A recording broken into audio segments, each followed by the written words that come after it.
அஸ்ஸலாமு அலைக்கும் வரஹ்மத்துல்லாஹி வபரகாத்துஹு. எல்லா வல்ல ஏக இறைவனாம் அல்லாஹுவின் தூய திருப்பெயரால் தொடக்கம் செய்கிறேன். அந்த ஒப்பற்ற உண்மை இறைவனாம் அல்லாஹுவை உள்ளத்தில் உறுதியாக நம்பிக்கை கொள்ள நம்முடைய வாழ்க்கையின் அனைத்து நிலைகளிலும் அந்த ஏக இறைவனுக்கு அஞ்சி அடிபணிந்து கடமைகளை ஆற்றி அவனுடைய மார்க்க நெறிமுறைகளை, அவனுடைய திருத்தூதருடைய வாழ்வியல் வழிமுறைகளை அறிந்து பின்பற்றி வாழ்கின்ற பேற்றை அந்த எல்லாம் வல்ல இறைவன் நம் அனைவருக்குமே வழங்குவானாக. அன்பு மிகுந்தோரே, அண்ணல் முஹம்மது ஸல்லல்லாஹு அலைஹி வஸல்லமுடைய வாழ்வியலை நாம் தொடர்ந்து கேட்டு வருகிறோம். அகிலத்தின் அருள்கொடையாக, அழகிய முன்மாதிரியாக, வழிகாட்ட வந்த மணிவிளக்காக வந்த அந்த பெருந்தகை வாழ்க்கை பரிசுத்தமான வாழ்க்கை. அந்த அறியாமை காலத்திலும் கூட அண்ணல் நபிகளாருடைய வாழ்க்கை மிகவும் தூய்மையாக இருந்தது. மற்ற மனிதர்கள், சக மனிதர்கள் எல்லாம் கூட தன் வாழ்க்கையை தொலைத்து வாழ்ந்த அந்த காலகட்டத்திலே அத்தனை பாவங்களையும் கொஞ்சமும் நெஞ்சிலே சஞ்சலமில்லாமல் செய்து கொண்டு வந்த அந்த காலகட்டத்தில் நபிகளாருடைய வாழ்க்கை மிகவும் பரிசுத்தமாக, தூய்மையாக, ஒழுக்க விளிமைகளை வெளிப்படுத்துவதாக. உலகத்திலே அத்தகைய ஒழுக்க சீலர் உலகத்தில் அந்த அளவுக்கு நாம் வரலாற்றிலும் வாழ்வியலும் காணப்படவில்லை என்பதுதான் உண்மை. நபிகளார் மனிதர்களை நேசித்தார்கள், ஜீவன்களை கூட நேசித்தார்கள். அவருடைய வாழ்க்கையின் அடிப்படையே எல்லாம் வல்ல ஏக இறைவனுடைய அந்த தெய்வீக செய்தியை, அந்த அழைப்பை மனிதர்களுக்கு எடுத்து காட்ட வேண்டும், அந்த சத்திய உண்மைகளை சொல்ல வேண்டும் என்பதுதான். அதன் விளைவினாலே அவர்களுக்கு பிறகு இனி வேறு எவருமே இறைவனுடைய தூதராக இல்லை என்று சொல்கிற அளவிலே நபிகளாருடைய அந்த பணி நிறைவான ஒரு பணியாக, முழுமையான ஒரு பணியாக, அதால் அத்தனை மாந்தருக்கும் ஜீவன்களுக்கும் தன்னுடைய தோழர் சிலரோடு நபிகளாருடைய அந்த சில மரபுகள் பெரும்பாலும் சற்று ஊருக்கு வெளியிலே அந்த மதீனாவினுடைய புறநகர் பகுதிகளிலே சென்று அங்கிருக்கின்ற பேரீச்சம் தோட்டங்கள், நீர்நிலைகள், இவைகளையெல்லாம் சற்று அதிலே அவர்கள் வைத்திருப்பார்கள், கவனிப்பார்கள். அந்த இயற்கையை நேசிப்பதிலே, இயற்கையோடு ஒன்றி போவதிலே உத்தமருக்கு தனி அலாதியான பிரியம். அந்த ஒரு தோட்டத்திற்குள்ளாலே செல்கிறார்கள் நண்பர்களோடு. அங்கே அப்படியே சுற்றுமுற்றும் பார்க்கிறார்கள். தோட்டத்தின் உள்ளத்திலே ஒரு வயது முதிர்ந்திட்ட ஒட்டகம் ஒன்று அப்படியே சோர்ந்து கிடக்கிறது. அதன் கண்களில் இருந்து கண்ணீர் அப்படியே வடிந்து கொண்டிருக்கிறது. மிக சோகமாக நபிகளார் அதன் அருகிலே சென்றார்கள். அந்த வாயில்லா ஜீவனை அப்படியே தடவி கொடுத்தார்கள். சற்று நேரம் அதன் அருகிலே நின்றுவிட்டு வந்தார்கள். இது யாருக்கு சொந்தமான ஒட்டகம்?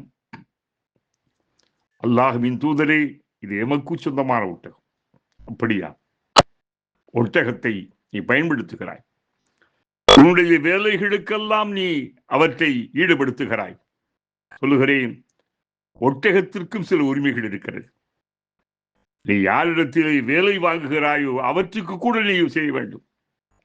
உன் ஒட்டகம் எனக்கு இடத்திலே முறையிடுகிறது. அந்த ஒட்டகம் அதனுடைய அளவுக்கு மீறிய, அதனுடைய ஆற்றலுக்கு அப்பாற்பட்ட முறையிலே, அளவுக்கு மீறிய அளவிலே அதனிடத்தில் நீ வேலை வாங்குகிறாய். அதை போல அதற்கு தண்ணீர், தீவனமெல்லாம் உரிய நேரத்தில் நீ கொடுக்க மறுக்கிறாய். அதற்கு சற்று ஓய்வு கொடுக்கவும் நீ மறக்கிறாய். அந்த புரிந்துகொள், நாளை மறுமையிலே இந்த ஒட்டகம் பற்றியும் அல்லாஹ்விடத்திலே கேட்கப்படும். உம்மிடத்திலே அல்லாஹ் கேட்பார். உன்னிடத்திலே அதனுடைய உரிமைகளை நிலைநாட்டு, அதற்கு ஓய்வு கொடு. அதனுடைய சக்திக்கு அப்பாற்பட்ட முறையில் நீ அதனிடத்தில் வேலை வாங்காது.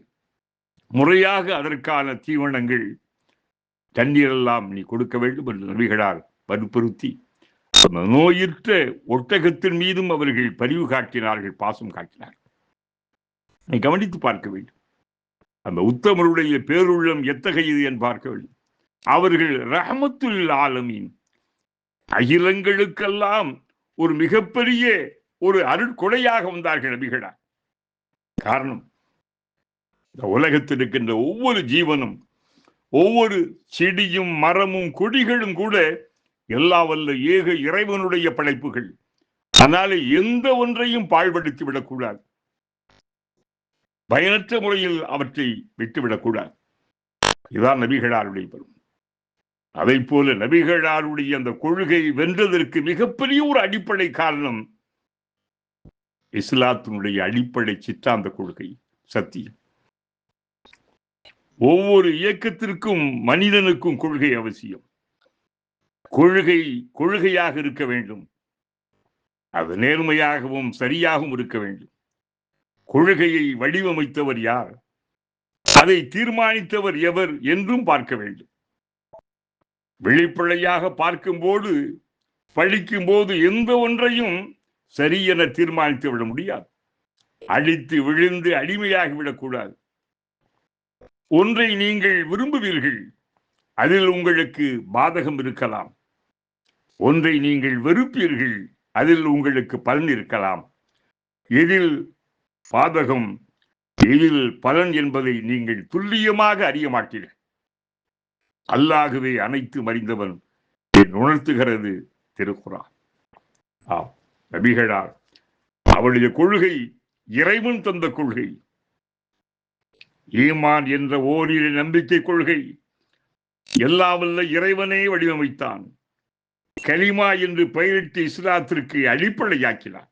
நபிகளார் உலகத்திற்கு வந்தது யா அய்யுஹன்னாஸ் கூலு லா இலாஹ இல்லல்லாஹ், மனிதர்களே இறைவன் ஒருவன் என்று சொல்லுங்கள், நீங்கள் நிறைவான வெற்றி அடைவீர்கள். லா இலாஹ இல்லல்லாஹ், அல்லாஹ்வே வணக்கத்துக்குரிய ஒரே இறைவன். அந்த வணங்குவதற்கு தகுதியானவன் அவன், அவனன்றி வேறு இறைவன் இல்லை என்ற உண்மை தத்துவம் தான் உலகில் முதல் முழக்கமாக இருந்தது. முதல் மனிதரும் சத்திய உண்மை சித்தாந்தத்தையே மொழிந்தார், மக்களிடம் எடுத்துரைத்தார். அடுத்தடுத்து தோன்றிய தூதர்களும் ஒரே இறைவன் பற்றியே உரைத்தனர்.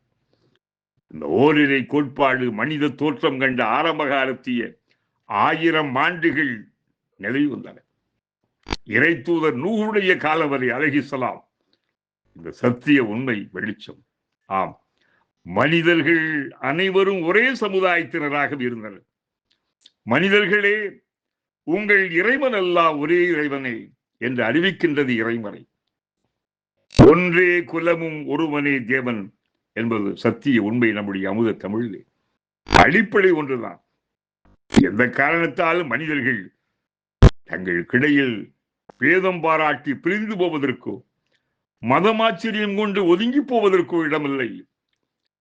எந்த நியாயமான காரணமும் இல்லை. ஒரு தந்தை ஒரு தாயிலிருந்தே மனிதர்கள் தோன்றியிருக்கின்றார்கள். ஆரம்ப காலம் முதல் பிறந்து வளர்ந்து வாழ்ந்து முடித்து சென்றவர்கள், வாழ்ந்து கொண்டிருப்போர், இனி பிறக்கவிருப்போர் என கோடான கோடி மாந்தர்களும் அந்த மூலத்திலிருந்தே வந்தவர்கள் தான். இங்கே பார்க்க வேண்டும், நபிகளாருடைய அந்த அடிப்படை தத்துவம் அதுதான். தன் வாழ்க்கையிலே 23 ஆண்டு கால கட்டத்திலே இறை தூதர் ஆற்றியிருக்கிற பணிகள் அந்த அடிப்படையில் தான். ஏனென்றால் மனித குலம் ஒன்றிணைய வேண்டுமானால் அவனுடைய அடிப்படை கொள்கை ஒன்றாக இருக்க வேண்டும். அதைத்தான் நபிகளார் மண்ணுலகில் வாழ்கின்ற மனிதர்கள் மீது இறக்கப்பட்டு மனிதர்களுடைய தடம் புரண்ட வாழ்க்கையை சரிபடுத்தினார்கள். காரணம், அவர்கள் மனிதர்களை நேசித்தார்கள், மனித பண்பாடுகளை அவர்கள் உயர்த்தித்தார்கள். புன்னகையும் ஒரு புண்ணியம் என்று சொன்னவர்கள் அல்லவா. ஒரு மனிதன் மற்ற மனிதனுக்கு உதவுகின்ற காலம் வரை இறைவன் அவருக்கு உதவி கொண்டிருப்பான். மற்றவருக்கு பிறருக்கு உதவி செய்தல் உன்னதமான பண்புகள். வாசினு இன்னல்லாஹ் யுஹிப்புல் முஹ்சினீன்.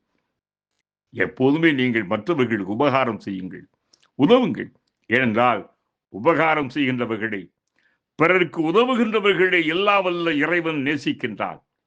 நபிகளாருடைய வாழ்க்கை, அந்த 23 ஆண்டு காலகட்டத்தில் அந்த வாழ்க்கை, அழைப்பு பணியினுடைய வாழ்க்கை அற்புதமாகவே நடைபெற்றது. உலகம் உய்த்தது, மனிதகுலம் வென்றது. எல்லா வல்ல இறைவன் அருள் புரிவானாக. அஸ்ஸலாமு அலைக்கும் வரஹ்மத்துல்லாஹி வபரகாத்துஹு.